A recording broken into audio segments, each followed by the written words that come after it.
Subscribe now and press the bell icon. Never miss an update. नमस्कार मित्रों, स्वागत करता हूं सबका इस यूट्यूब चैनल पर जिसका नाम है स्टडी विद PN लोधा। साथियों, रीट शिक्षक भर्ती 2021 हेतु हिंदी शिक्षण का मॉडल पेपर नंबर 30 आज आपके लिए लेकर आया हूं। 29 टेस्ट इसके पहले मैंने ले लिए हैं। ऊपर ये जो आई बटन दिख रहा है आपको, यहाँ से इन 29 टेस्टों को देख सकते हैं। अगर ऊपर आई बटन पर आपको ये वीडियो नहीं मिलते हैं 29 टेस्ट के, तो वीडियो के लास्ट में लगभग 15 सेकंड पहले आपके सामने एक प्लेलिस्ट आ जाएगी यहाँ पर, उससे सारे ही आप 29 टेस्ट देख सकते हो। साथियों, पूरे ही 30 क्वेश्चन हैं लेवल 1 लेवल 2 के लिए। तो साथियों, शुरू करते हैं ग्रामर और शिक्षण विधियों के इस टेस्ट को। मित्रों, प्रश्न नंबर 1, शुद्ध शब्द का चयन कीजिए। गृहिणी, द्वारिका, महात्म्य और केकई। तो मित्रों, बात करें शुद्ध शब्द की, तो शब्द शुद्धि आपके नया टॉपिक जुड़ा है। तो गृहिणी नहीं होता है बल्कि गृहिणी होता है। ये है कि जागने ही होना चाहिए तब ये शुद्ध होता। फिर यहाँ द्वारका नहीं, द्वारिका नहीं होता है बल्कि द्वारका जो शब्द है वो शुद्ध होता है साथियों। तो ये भी गलत हो गया। महात्मा प्लस ये, तो फिर जो मैं है उसमें आ की मात्रा जुड़ जाएगी, ये प्रत्यय लगा होने के कारण। तो शब्द क्या होगा शुद्ध? महात्म्य। इस प्रकार से यहाँ आ की मात्रा आएगी, इसमें नहीं है तो ये भी गलत है। अतः तीसरा, पहला, दूसरा तो क्या है? अशुद्ध है। लेकिन केकई जो शब्द है साथियों ये शुद्ध शब्द है। तो चौथा विकल्प आपका प्रश्न नंबर 1 में सही है। चलिए आगे बढ़ेंगे मित्रों प्रश्न नंबर 2 पर। साथियों, दूसरा क्वेश्चन है, निम्न में से विलोम युग्म की दृष्टि से कौन से विकल्प में गलत है? नैसर्गिक का कृत्रिम, स्मृत का विस्मृत, संकल्प का अकल्प और सृजन का संहार। तो साथियों, गलत विकल्प का चुनाव करना है आपको। प्रश्न संख्या 2 का राइट आंसर बताइए। तो मित्रों, प्रश्न संख्या 2 में कौन सा आंसर सही रहेगा? तो मित्रों, बात करें देखिए नैसर्गिक की, तो नैसर्गिक का कृत्रिम ही होता है साथियों। पिछले टेस्ट में यहाँ पर गलती हुई थी तो इसलिए मैं इस क्वेश्चन को वापस लेकर आ गया हूँ। स्मृत का विस्मृत बिल्कुल होता है साथियों। संकल्प का अकल्प और सृजन का संहार। तो मित्रों, बात करें सृजन का संहार ही होता है। सृजन मतलब निर्माण करना, संहार मतलब विनाश करना। लेकिन संकल्प का साथियों विकल्प होता है न कि अकल्प। तो ये जो तीसरा विकल्प है ये विलोम युग्म की दृष्टि से गलत है। तो तीसरा विकल्प आपका दूसरे क्वेश्चन में सही रहेगा। चलिए आगे बढ़ेंगे साथियों प्रश्न नंबर 3 पर। ऐसा ठंडा जो अच्छा न लगे वह ऐसा ठंडा जो अच्छा लगे का अर्थगत है। शीतल व ठंडा, शीत व शीतल, थोड़ा ठंडा थोड़ा गर्म और इनमें से सभी। तो साथियों, तीसरा प्रश्न जो पूछा है, आप इस प्रश्न को थोड़ा सा समझकर उत्तर देंगे तो बड़ी आसानी से इसका सही उत्तर आप दे सकते हो। तो ऐसा ठंडा जो अच्छा न लगे, तो उसको हम कहते हैं शीत। क्या कहते हैं? शीत। और ऐसा ठंडा जो अच्छा लगे उसको कहते हैं शीतल। उदाहरण बताता हूँ, जैसे बहुत जो ठंड पड़ती है और हमें अच्छी नहीं लगती है तो हम क्या कह रहे हैं? शीत पड़ रही है, ठंड पड़ रही है। और शीतल, शीतल जल के लिए कि जो ठंडा जल पीते हैं कि भाई बहुत ही शीतल जल है साथियों। तो जो जल ठंडा हो और अच्छा लगे, तो साथियों शीत व शीतल इनके सही अर्थ है। दूसरा विकल्प आपका तीसरे क्वेश्चन में राइट है साथियों। चलिए आगे बढ़ेंगे प्रश्न नंबर 4 पर। मित्रों, चौथा क्वेश्चन है, किस विकल्प के सभी शब्द उपसर्ग युक्त नहीं है? प्रहार, संहार, विहार, आराधना, आगमन, आचरण, अत्याचार, अनुपस्थित, प्राचार्य और उज्ज्वल, संग्राम और अनुगामी। तो मित्रों, मैं आपको बता दूं, देखिएगा ये देखना है कि किसमें सभी शब्द उपसर्ग युक्त नहीं है। तो चौथे विकल्प से लेके चलते हैं। अनुगामी में अनु उपसर्ग है, संग्राम में बिल्कुल उपसर्ग है, सम प्लस ग्राम, उज्ज्वल में उपसर्ग लगा हुआ है, प्र प्लस आचार्य उपसर्ग लगा हुआ है, अनुपस्थित में बिल्कुल दिख ही रहा है, अत्याचार में अति है, प्रहार में प्र है, समहार में सम प्लस हार है, विहार में विहार है। तो इन तीनों जो विकल्प है इनके 9 ही शब्दों में तो उपसर्ग लगे हुए हैं। फिर बात करें आ प्लस चरण, आचरण बिल्कुल उपसर्ग लगा हुआ है। आ प्लस गमन, आगमन उपसर्ग लगा हुआ है, लेकिन साथियों आ प्लस राधना, राधना का हिंदी में अलग से कोई अर्थ नहीं होता है, इसलिए आप कह सकते हो कि इसमें आ जो उपसर्ग है साथियों, ये आ कोई उपसर्ग इसमें नहीं है, मूल शब्द ही है आराध्य। तो साथियों आराधना, तो इसलिए यहाँ पर जो दूसरा विकल्प है, दिए गए विकल्पों के अनुसार हम यूँ कह सकते हैं कि जो आराधना शब्द है ये उपसर्ग युक्त नहीं है मित्रों। सेकंड विकल्प ही सही माना जाएगा, क्योंकि बाकी के पहले, तीसरे, चौथे में तो बिल्कुल साफ साफ दिख रहा है कि उपसर्ग है, बल्कि यहाँ पर डाउट है, इसलिए हम यहाँ सेकंड जो विकल्प है उसको सही मान रहे हैं। बाकी इस क्वेश्चन के लिए आप लिख सकते हो साथियों कमेंट बॉक्स में कि आपके अनुसार इसका, भाई पहला, तीसरा, चौथा तो बिल्कुल सही है, लेकिन आपको लगता है कि आराधना में भी आ उपसर्ग है, तो इसके लिए आप कमेंट करके जा सकते हो साथियों। चलिए आगे बढ़ेंगे प्रश्न नंबर 5 पर। पांचवा क्वेश्चन साथियों, प्रश्न नंबर 5 आपके है, प्रत्यय युक्त शब्द नहीं है, भौगोलिक, मालिन, अपमान और विनम्रता।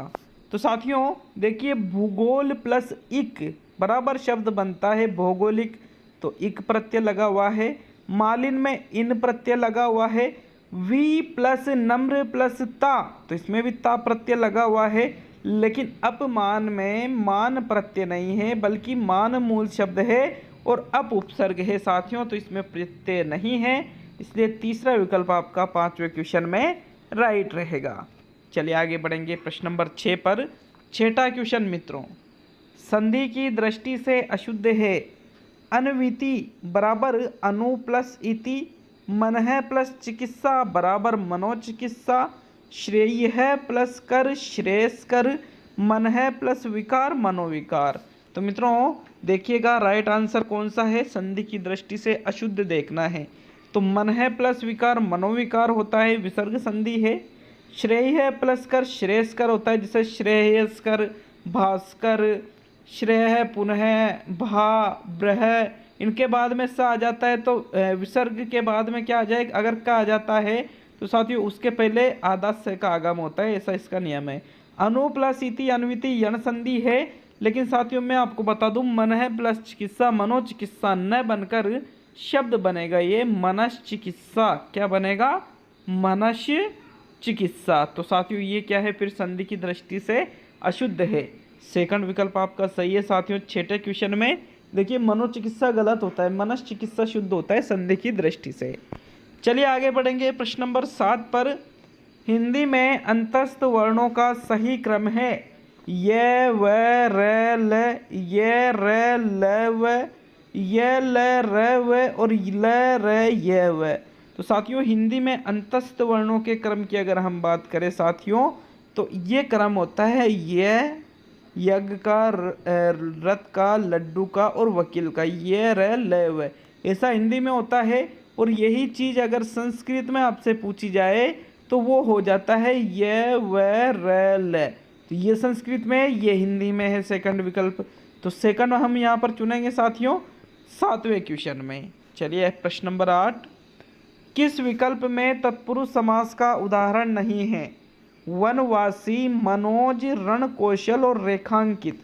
तो साथियों वन में वास करने वाला वनवासी संबंध अधिकरण में पे परसोरी, अधिकरण तत्पुरुष है, रण कौशल रेखांकित दोनों में तत्पुरुष है, लेकिन मनोज, मनोज तो कामदेव का पर्यायवाची है, देवी देवताओं के पर्यायवाची शब्द अगर दिख जाते हैं तो वो हमेशा बहुब्री में होते हैं साथियों।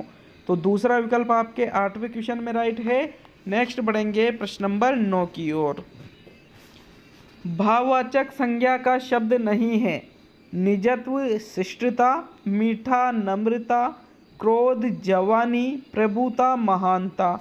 तो साथियों जवान प्लस ई, जवानी भाववाचक है, क्रोध, क्रोध बिल्कुल भाववाचक में ही आता है, भावों की अभिव्यक्ति हो रही है, प्रभु प्लसता, प्रभुता भाववाचक बन गया, महान प्लसता, महान प्लसता, महानता भाववाचक बन गया, निज प्लस प्रत्यय लगने से निजत्व और शिष्टता दोनों भाववाचक है, नम्रता भाववाचक है, लेकिन मीठा जो शब्द है साथियों ये भाववाचक न होकर ये एक विशेषण शब्द है मित्रों। मिठास भाववाचक संज्ञा होती है, क्या होती है, अगर शब्द आता है मिठास तो फिर वो भाववाचक में चली जाती। तो इसलिए साथियों दूसरा विकल्प सही है, क्योंकि ये भाववाचक संज्ञा का शब्द नहीं है इसमें सभी। चलिए आगे बढ़ेंगे प्रश्न नंबर 10 पर। तत्कालिक वर्तमान काल का उदाहरण है, यदि तुम आ जाते तो मैं चला जाता, रेखा का पत्र मिला, चिड़िया उड़ रही है और बालक सो रहा था। तो सो रहा था तो भूतकाल की बात हो गई, वर्तमान की पूछा है। पत्र मिला, मिल गया वो, तो ये भी भूतकाल में चला गया।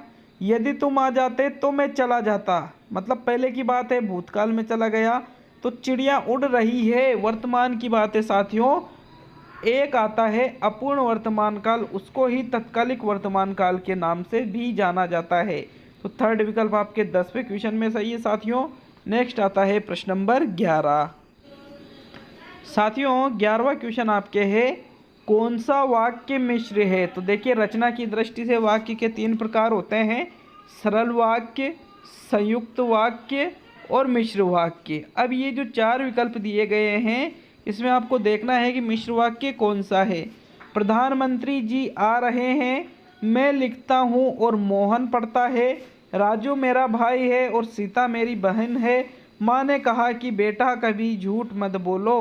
तो साथियों प्रधानमंत्री जी आ रहे हैं साधारण वाक्य है ये, तो मैं लिखता हूँ और मोहन पढ़ता है ये संयुक्त वाक्य है। राजू मेरा भाई है और सीता मेरी बहन है, ये भी संयुक्त वाक्य है। लेकिन माँ ने कहा कि बेटा कभी झूठ मत बोलो, पकड़ लिया ना कि शब्द से ही। तो साथियों ये बिल्कुल मिश्र वाक्य का उदाहरण है। 11वें क्वेश्चन में आपके चौथा विकल्प सही रहेगा साथियों। चलिए आगे बढ़ेंगे प्रश्न नंबर 12 पर। तो मित्रों 12वां क्वेश्चन है, राजस्थानी शब्द चौमासा का सही अर्थ है 4 मास, वर्षा ऋतु, बड़े 4 महीने और उपयुक्त सभी। तो चौमासा अपने कहते हैं ना, चौमासा आ गया, तो चौमासा का मतलब वर्षा ऋतु आ गई साथियों। ये बारिश की बात की जा रही है। चौमासा जो शब्द है इसका प्रयोग राजस्थान में वर्षा ऋतु या बारिश के लिए किया जाता है। तो मित्रों सेकंड विकल्प आपका सही है 12वें क्वेश्चन में। नेक्स्ट प्रश्न नंबर 13 पे आएंगे साथियों। 13वां क्वेश्चन है, कलम तोड़ना मुहावरे का अर्थ है अत्यंत मर्मस्पर्शी लेखन, फांसी लगाना, कलम के टुकड़े टुकड़े कर देना और कलम से किसी वस्तु को तोड़ देना। तो कलम तोड़ना का मतलब ये नहीं कि किसी वस्तु को तोड़ दिया या कलम के टुकड़े टुकड़े कर दिए तो उसको ही कलम तोड़ना कहेंगे, बल्कि कलम तोड़ने का मतलब लिया जाता है साथियों अत्यंत मर्म स्पर्शी लेखन, मतलब जो भाव, वो ऐसे भाव जो दिल को छू जाए साथियों, जिससे हर व्यक्ति प्रभावित हो जाए, उसके मनोभावों को अच्छी तरह से छू जाए। तो अपन कहते हैं कि उस कवि ने तो कलम ही तोड़ दी, मतलब अत्यंत मर्म स्पर्शी रचना कर डाली। प्रथम विकल्प आपका सही है साथियों 13वें क्वेश्चन में। नेक्स्ट प्रश्न नंबर 14 आता है साथियों। ऊँट रे ऊँट तेरी कौन सी कल सीधी का अर्थ है अनुपयुक्त होना, बिना सिर पैर की बात करना, सभी अवगुणों से युक्त होना और ऊँट की कल सीधी नहीं होती। तो मित्रों बात करें ऊँट रे ऊँट तेरी कौन सी कल सीधी, तो साथियों पूछा जा रहा है मतलब, तो यहाँ पर ऊँट की कल कभी सीधी नहीं होती, ऐसा तो इसका होगा नहीं मित्रों। इसका राइट आंसर होता है सभी अवगुणों से युक्त। यूँ कहते हैं ना कि ऊँट रे ऊँट तेरी कौन सी कल सीधी, मतलब तुझमें तो चारों तरफ ही अवगुण है, अवगुणों को प्रदर्शित करता है साथियों। तो इसलिए इसका जो राइट आंसर है वो तीसरा विकल्प रहेगा प्रश्न नंबर 14 में। चलिए आगे बढ़ेंगे प्रश्न नंबर 15 पर। प्रयाग में गंगा यमुना का संगम है, ये फिर एक चिन्ह लगा हुआ है, वाक्य में कौन से चिन्ह का प्रयोग हुआ है। प्रश्नवाचक चिन्ह, पूर्ण विराम, विस्मयादिबोधक और उद्धरण चिन्ह। तो साथियों प्रश्नवाचक तो हमें कहीं भी नहीं दिख रहा है कि प्रश्नवाचक लगा हुआ है, तो गलत हो गया प्रश्नवाचक। विस्मयादिबोधक भी कहीं नहीं लग रहा है, बल्कि पूर्ण विराम का ये उदाहरण है। ये जो बाद में चिन्ह लग रहा है ना साथियों ये वाला, तो ये किसका उदाहरण है, पूर्ण विराम का। सेकंड विकल्प आपका बिल्कुल सही है प्रश्न नंबर 15 में। नेक्स्ट आता है साथियों प्रश्न नंबर 16। लिखित परीक्षा द्वारा बालक के किस पक्ष का मूल्यांकन होता है, भावात्मक पक्ष, ज्ञानात्मक पक्ष, क्रियात्मक पक्ष और इनमें से कोई नहीं। तो मित्रों बात करें लिखित परीक्षा की, तो साथियों लिखित परीक्षा क्या जो बच्चों से करवाई जाती है तो उसमें सिर्फ ज्ञानात्मक पक्ष का ही मूल्यांकन हो पाता है साथियों। जो भावात्मक पक्ष है उसका जो मूल्यांकन है साथियों इसके लिए विशेष विधियों का निर्माण किया गया है और जो क्रियात्मक पक्ष है इसका जो मूल्यांकन है वो प्रायोगिक परीक्षाओं के माध्यम से हो जाता है साथियों। तो इसलिए दूसरा विकल्प आपका 16वें क्वेश्चन में राइट है। चलिए आगे बढ़ेंगे प्रश्न नंबर 17 पर। यदि किसी बालक के 100 में से प्राप्तांक 75 है तो उसे सीसीई के अंतर्गत कौन सी ग्रेड प्रदान की जाएगी? A1, A2, B1, B2। तो साथियों उसको देखिए 75 अंक मिले हैं 100 में से, तो कौन सी ग्रेड दोगे आप उसको सीसी के अंतर्गत? तो साथियों 91 से 100 तक तो होती है A1, 81 से 90 तक होती है A2, 71 से 79 तक 81 से 90 तक क्या यहाँ पर, हाँ बिल्कुल 71 से 80 तक होती है साथियों B1। तो 71 से 80 तक B1 होती है, तो यहाँ 75 है तो ये 71 से 80 तक का आएगा। तो B1 वाला मतलब तीसरा विकल्प सही है। उस बच्चे को कौन सी ग्रेड दी जाएगी सीसी के अंतर्गत? B1 ग्रेड दी जाएगी साथियों। तो 17वें क्वेश्चन में ओनली तीसरा विकल्प। नेक्स्ट प्रश्न नंबर 18। उपलब्धि परीक्षण के कितने प्रकार होते हैं? 1, 2, 3, 4। तो साथियों उपलब्धि परीक्षण की यदि हम बात करें तो उपलब्धि परीक्षण 2 प्रकार के होते हैं।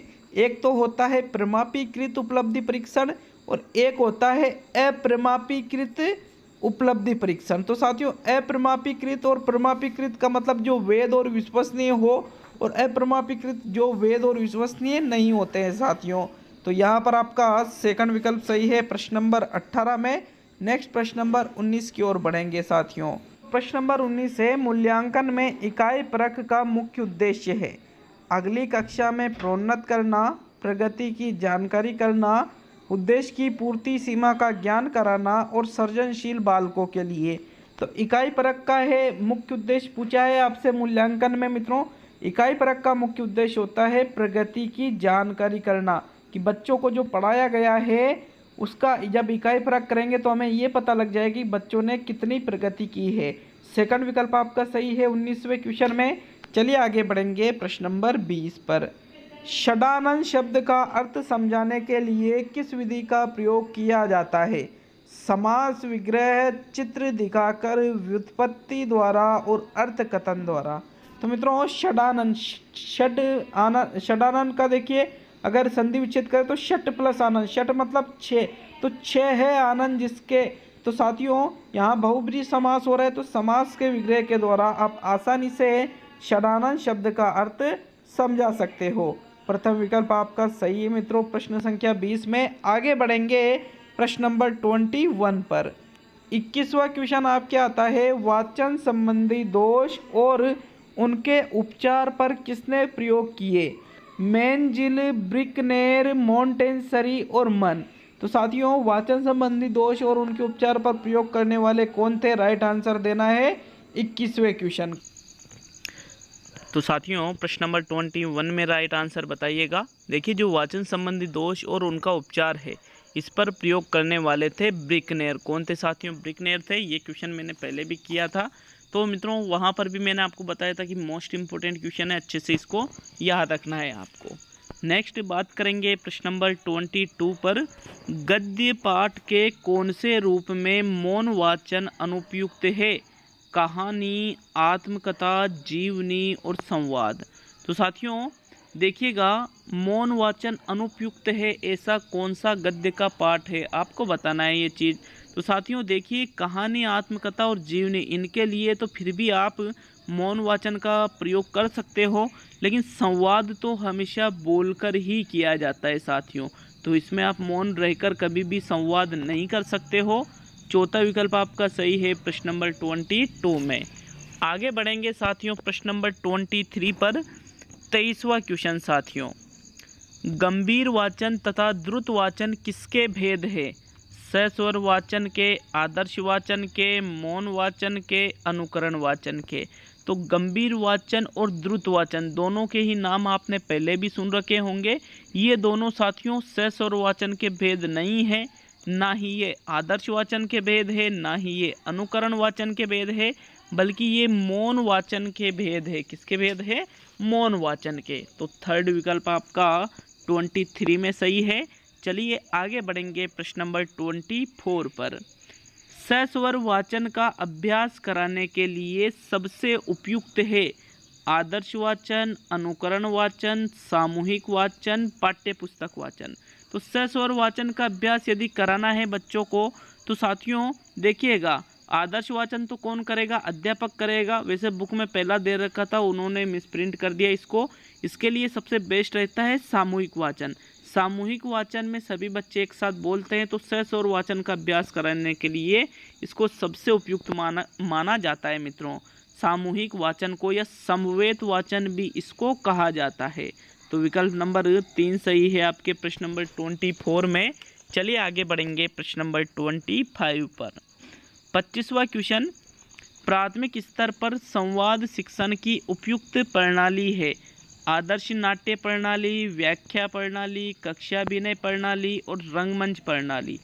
तो मित्रों अगर हम बात करें संवाद शिक्षण की प्राथमिक स्तर पर, तो रंगमंच तो प्राथमिक स्तर पर उपयोगी होगी ही नहीं, व्याख्या भी नहीं होगी, बल्कि जो कक्षा अभिनय प्रणाली है साथियों, ये संवाद शिक्षण की उपयुक्त प्रणाली मानी जाती है प्राथमिक स्तर पर। तो थर्ड विकल्प आपके 25 में सही है। आगे बढ़ेंगे मित्रों प्रश्न नंबर 26 पर। निम्न में से बोलने की योग्यता कौन सी है? शुद्ध वर्तनी, सुलेख, श्रुतलेख, आशुभाषण।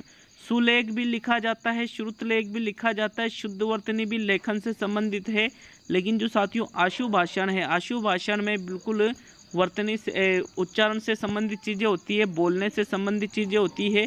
किसी विषय पर तुरंत भाषण देना ही आशुभाषण कहलाता है। तो विकल्प नंबर 4 सही है 26 में। देखिए प्रश्न नंबर 27 आपके आता है, शिक्षण कौशलों के विकास के लिए व्यवस्था की जाती है सूक्ष्म शिक्षण की, टीम शिक्षण की, इकाई योजना की और विस्तृत पाठ योजना की। जो शिक्षण कौशल होते हैं, शिक्षण कौशल से संबंधित सभी को पता है कि माइक्रो टीचिंग होती है सूक्ष्म शिक्षण। तो विकल्प नंबर आपका प्रथम सही है प्रश्न नंबर 27 में। आगे देखेंगे प्रश्न नंबर 28 को मित्रों। 28वां क्वेश्चन, लेखन शिक्षण की विधि है पेस्टोलॉजी विधि, अनुकरण विधि, दोनों और इनमें से कोई नहीं। तो लेखन शिक्षण के अंतर्गत पेस्टोलॉजी विधि भी आती है और अनुकरण विधि भी आती है, मतलब उपरोक्त दोनों ही लेखन शिक्षण की विधियां हैं। तो थर्ड विकल्प आपका 28 में सही है। अब 2 क्वेश्चन और आपके बच रहे हैं साथियों। प्रश्न नंबर 29 है, निम्न में से किस विधि के अंतर्गत किसी इकाई को सूक्ष्म खंडों में विभक्त कर शिक्षण किया जाता है? अन्वेषण विधि, विश्लेषण विधि, संश्लेषण विधि और प्रयोजना विधि। तो इकाई को सूक्ष्म खंडों मतलब छोटे छोटे भागों में विभक्त कर शिक्षण करेंगे, तो ऐसी विधि को विश्लेषण विधि के नाम से जाना जाएगा। सेकंड विकल्प आपका 29 में सही है। अंतिम 30वां क्वेश्चन देखते हैं। अब 30वां क्वेश्चन है, साधारणतः भावों की अभिव्यक्ति होती है निबंध में, गद्य में, पद्य में और नाटक में। तो साथियों जो भाव है, जो रस है, जो सौंदर्यानुभूति है, ये सभी चीज़ें पद्य शिक्षण के अंतर्गत आती है। तो 30वें क्वेश्चन में आपका तीसरा विकल्प सही है। तो आज के 30 क्वेश्चन हो चुके हैं साथियों। कमेंट करके जाइए किसी प्रश्न पर डाउट हो तो, और बताइए कि 30 में से कितने क्वेश्चन आपके सही हुए हैं मित्रों। तो बहुत बहुत धन्यवाद, मिलते हैं अगले वीडियो में।